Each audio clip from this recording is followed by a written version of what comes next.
আমাদের এখানে veterans day ছিল, তাই স্কুলগুলো ছিল ছুটি।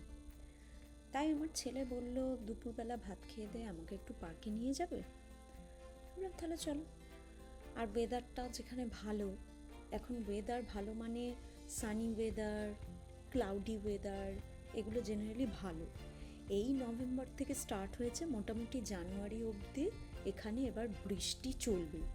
যেদিন ভালো ওয়েদার মানে সেদিন হয় সানি ওয়েদার আর নয় ক্লাউডি। এ দেখো যেমন দেখতে পাচ্ছ ক্লাউডি ওয়েদার।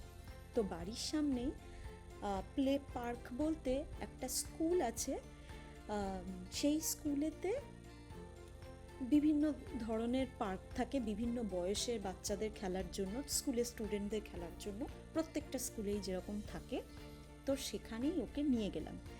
এখানের স্কুলগুলোয় যেটা দেখার, পড়াশোনায় যদিও ছোট বয়সে পড়াশোনায় তেমন একটা প্রেশারাইজ এখানে করা হয় না। পড়াশোনায় চাপটা পড়ে 7-8, আর তারপরে হঠাৎ করে চাপটা বেশি আসে ক্লাস 9 থেকে, 9th স্ট্যান্ডার্ড থেকে। তো তার আগে তুমি দিব্যি খেলো, কায়িক পরিশ্রম করো, এই সব জিনিস। তো সেই আমার বলা কথাটার মানে হলো, সেই কারণে এখানে স্কুলগুলো বিশাল বড় বড় চত্বর নিয়ে, বিশাল বড় বড় গ্রাউন্ড হয় প্রত্যেকটা স্কুল। কোনো স্কুলই জাস্ট ছোট 2টো বিল্ডিং উঠে গেছে, 3টে বিল্ডিং উঠে গেছে আর স্কুল প্রেমিসেসে কোনো জায়গা নেই, সেটা খুব একটা হয় না।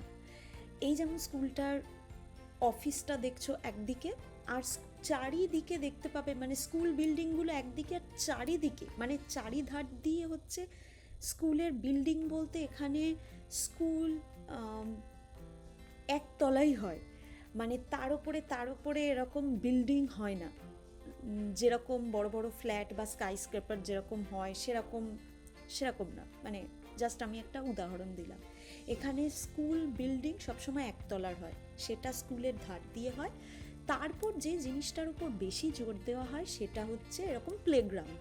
এরকম 3-4টে প্লেগ্রাউন্ড দিকে দিকে থাকে বিভিন্ন বয়সের বাচ্চাদের খেলার জন্য। যারা টিনেজার তারা একরকম, যারা একদম ছোট সবে স্কুল যেতে শুরু করেছে তাদের একরকম, যারা 5-6 বছর বয়স হয়ে গেছে বা ক্লাস 5 অবধি পড়ে তাদের একরকম, এরকম। তো দ্যাটস মানে জিনিসটা হয় কি, প্রত্যেকটা বয়সের বাচ্চারা এক একটা গ্রুপ করে খেলতে পারবে। বাচ্চারা যাতে বড়দের মাঝে না পড়ে যায়, তাদের সাথে ধাক্কাধাক্কি না লাগে, সেই জন্য। তো বিশাল বড় চত্বর, প্রচুর ঘুরলো, প্রচুর খেললো।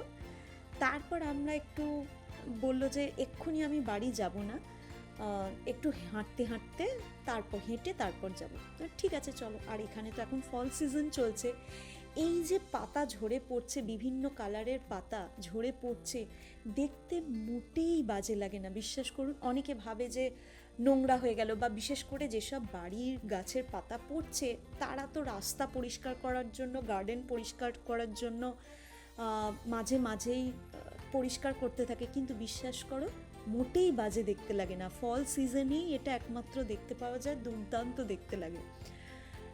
আর এখানে এখন হচ্ছে এবার স্টার্ট হবে থ্যাঙ্কস গিভিং, এই মান্থের লাস্টের দিকে থ্যাঙ্কস গিভিং চলবে। তো সেই জন্য বেশ আবার সাজো রব। যারা হ্যালোইনে সাজায়, হ্যালোইনেই অ্যাকচুয়ালি বেশি সাজায়, আর এটা থ্যাঙ্কস গিভিংয়েও খুব মাঝে সাজে। খুব কম বাড়ি আছে যারা থ্যাঙ্কস গিভিংয়েও সুন্দর সাজায়, যদিও এটা একটা ডে কেয়ার। আর আমি তো আগের ভিডিওতে বলেইছি, ডে কেয়ারগুলো জেনারেলি পরিচালিত হয় কোনো বাড়ি থেকেই, কিন্তু সার্টিফাইড অ্যাফিলিয়েশন থাকে আর কি। এই নয় যে কোনো হাউসওয়াইফ চালাতে শুরু করে দিল বা ওনার চালাতে শুরু করে দিল, অবশ্যই সার্টিফাইড হতে হবে। আর দেখো কি সুন্দর করে সাজিয়েছে।